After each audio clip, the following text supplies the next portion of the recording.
launched itself in April 1993 and resides at Clear in Liverpool. The unique Saturday nighter attracts a regular crowd who like their beats hard, weird and experimental. Voodoo guests like Laurent Garnier, Andrew Weatherall, David Holmes, Chris Needs and Dave Clark epitomise the Voodoo spirit. With its no-dress policy comes a real mix of people that know their music inside out.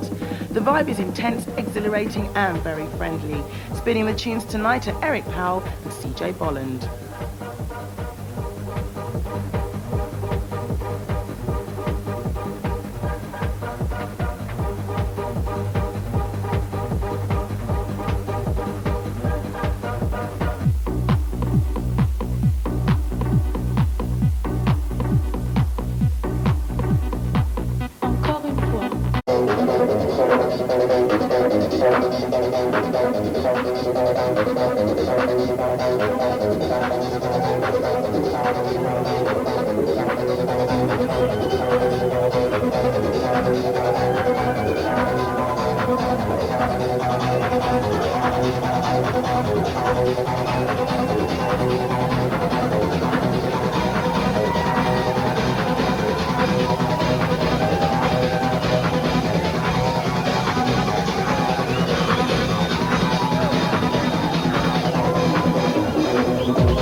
In London's King's Cross is host to Scratch, a monthly hip-hop and breakbeat night which brings together graffiti art, breakdancing, four-deck wizardry, not to mention some excellent freestyle rapping. Club Nation went to check out their latest graffiti offering.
is quite simple. I'm very influenced with the American train style, where it's a simple colour.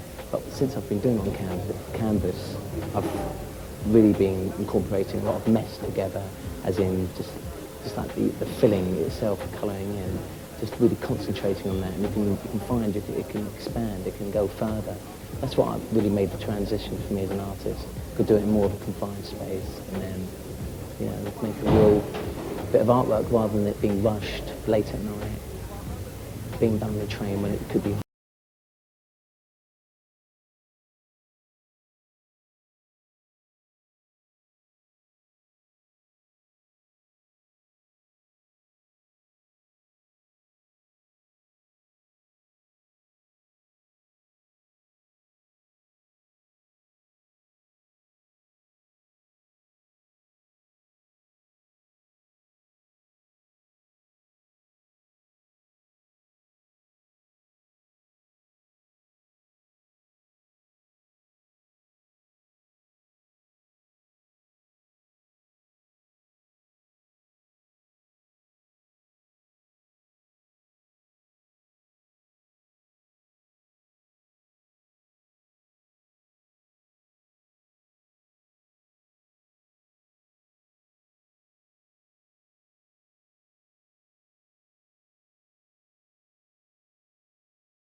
Liberator and the Stay Up Forever label have emerged from what is generically known as the pre-party scene. Although oblivious to the mainstream, the scene has been securing its own sound and identity, as well as gaining much respect from the underground.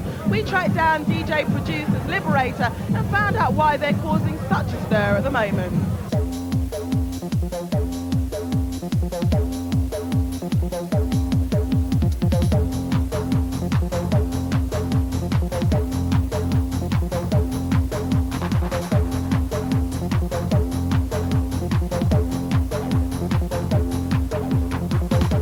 There's three of us in Liberator. We started off when all of us been squatters and hanging around in that sort of scene for years. Come out of sort of punk rock and stuff. Got into techno and house music, and really kind of didn't see any kind of nothing happening on our scene kind of with that music. So the three of us kind of were buying loads of records, and we just started doing punk rock parties and playing techno at them, squat parties and stuff. Instead of just having punk rock bands banging away, we started setting up sound systems and playing techno.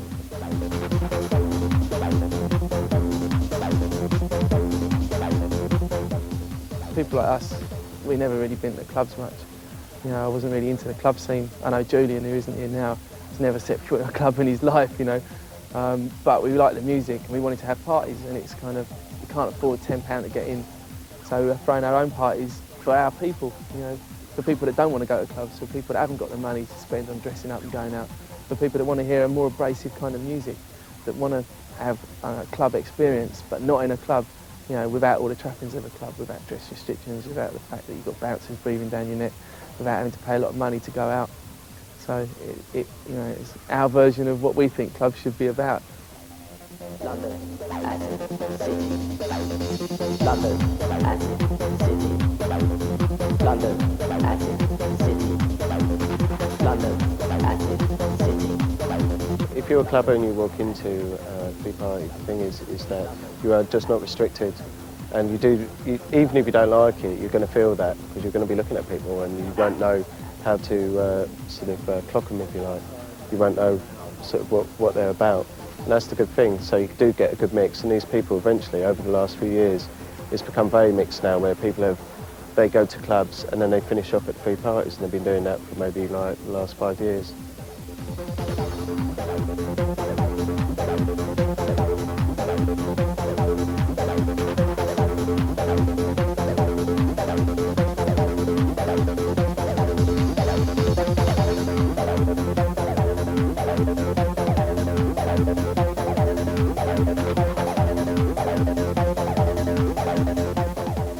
So we thought, well, we've got this bit of money, instead of buying a rig, let's put it into starting a label, and that was kind of a definite decision at that point to make music and put music out rather than go on put the money into a rig.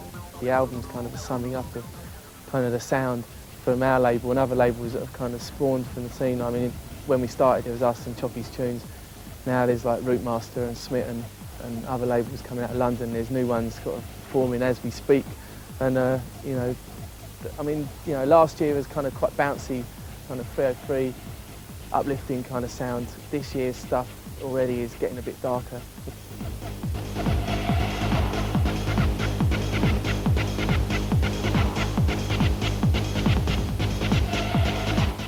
The stuff on the album is really like the sound of what everyone's been doing in the last year. It's kind of, when we did the album, it wasn't really for any other reason, it's just to collate, the last year's sound, the best of the tracks from not just our label, but all the labels on the scene.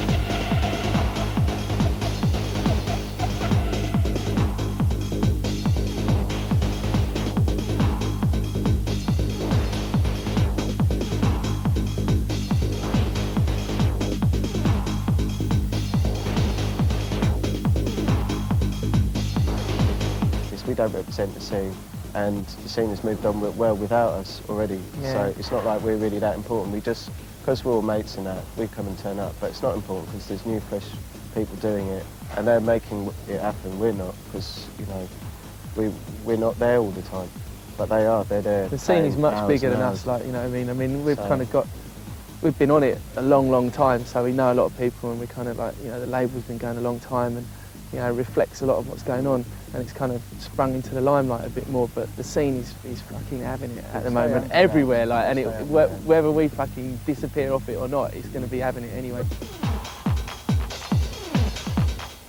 1, 2, 3, come on! We got DJ Cool and Just Get Fresh!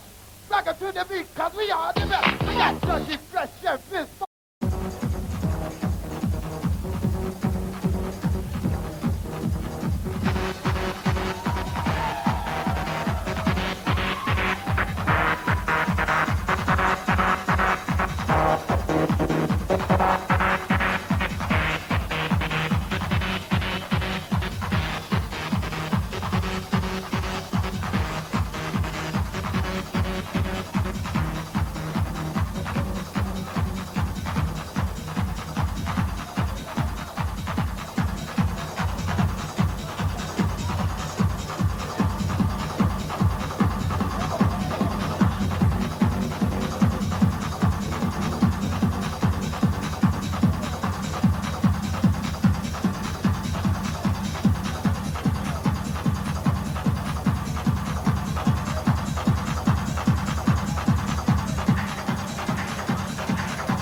That time in the show again where we take a look at a specific area in dance, and this week we hope to put a smile back on your face with Club Nation's rough guide to happy hardcore, and who better to inform you on the subject than DJ Slipmatt and Dougal.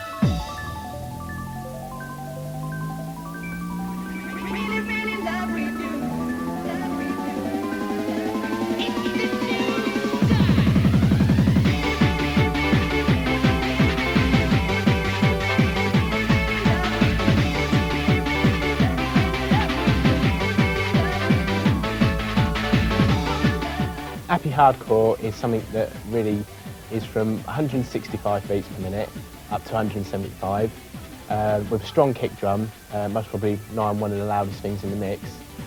With I'd say 9 all the time, it's going to be very, very uplifting, very sort of catchy lines, pianos, singing, anything that really puts a smile on your face. That's really happy hardcore, anything that makes you smile.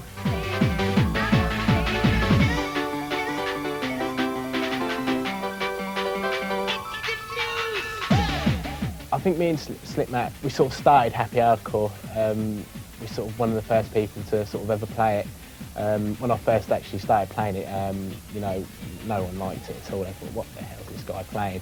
And it was just through me and Slipmatt pushing it, along with the other jocks like Seduction, Sai. I mean, Vibes and Brisk, you know, they've been behind us all the way. But I think we sort of just were the ones that stuck our neck out at the beginning. So we got like picked up, and we just like, you know, played for the crowd.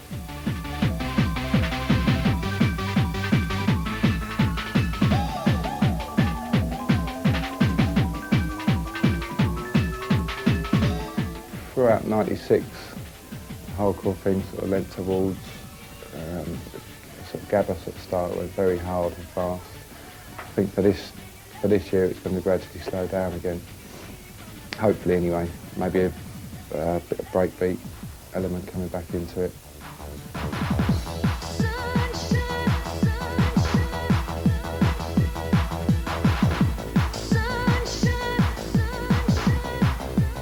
Back in '92 and sort of before that, you could go out to rave and you do all sorts of different types of, all the same sort of thing, but sort of the next record would be totally different to the one before, whereas now the music's sort of very similar.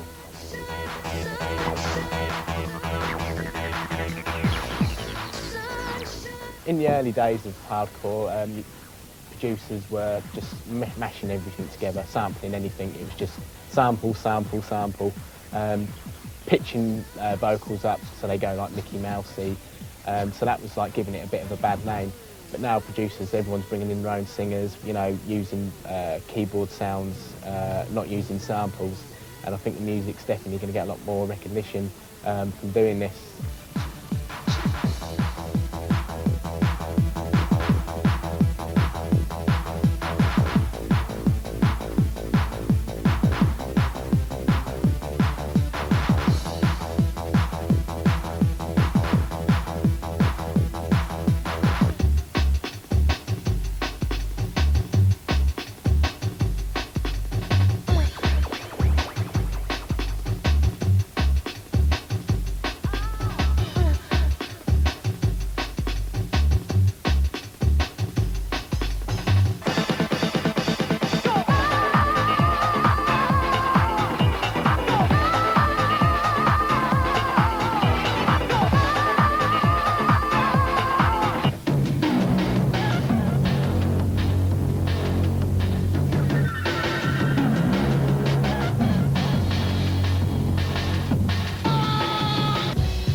acknowledged as one of the creators, promoters and founders of house music. As well as his innovative reputation as a DJ, he's also made a name for himself as a remixer and producer.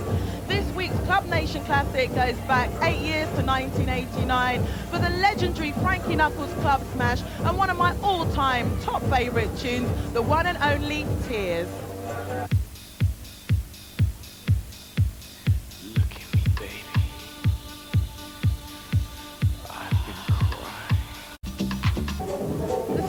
Termed as drum and bass may be immersed in the UK's dance scene, but the languid grooves of trip-hop hold much more sway on the continent. British trip-hopsters Morcheeba bring it back home with their brand new single, The Music That You Hear.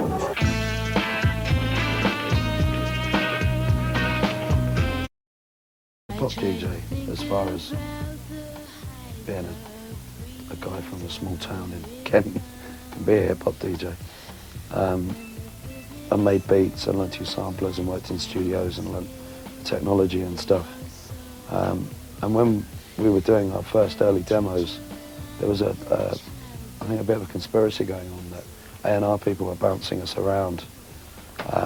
So our music wasn't actually getting signed and getting out because there was other stuff coming out, like Portishead and Tricky and stuff.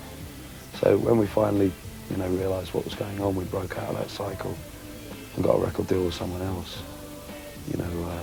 Because our stuff's, about 2 years old. People said we were second wave and that we were trip-hop.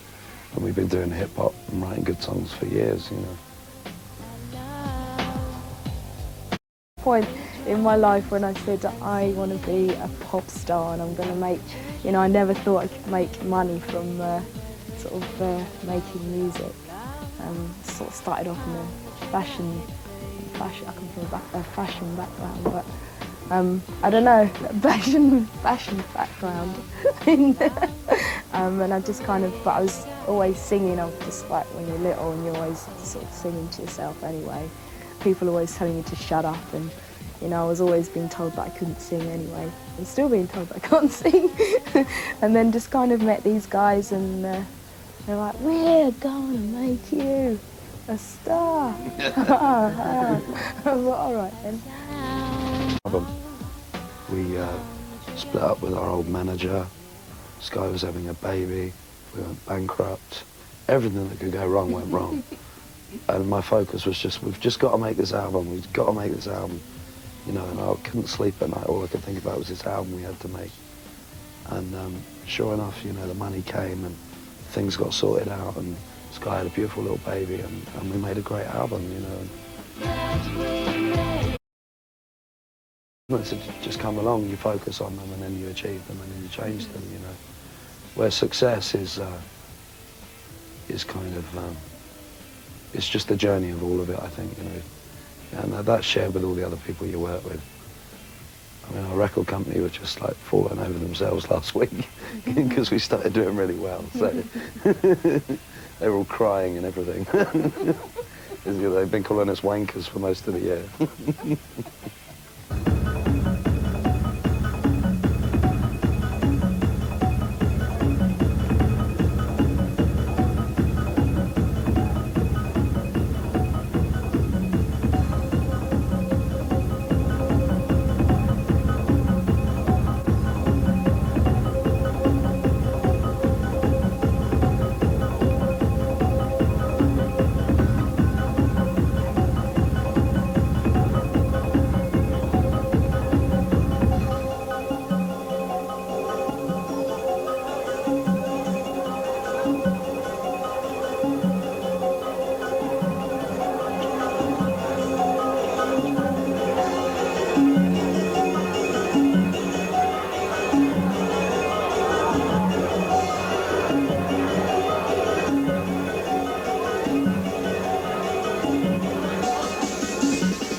go off and have a dance. Next week we've got more dance floor mayhem and massive new releases. Until then, it's Take It Away, CJ Bolland.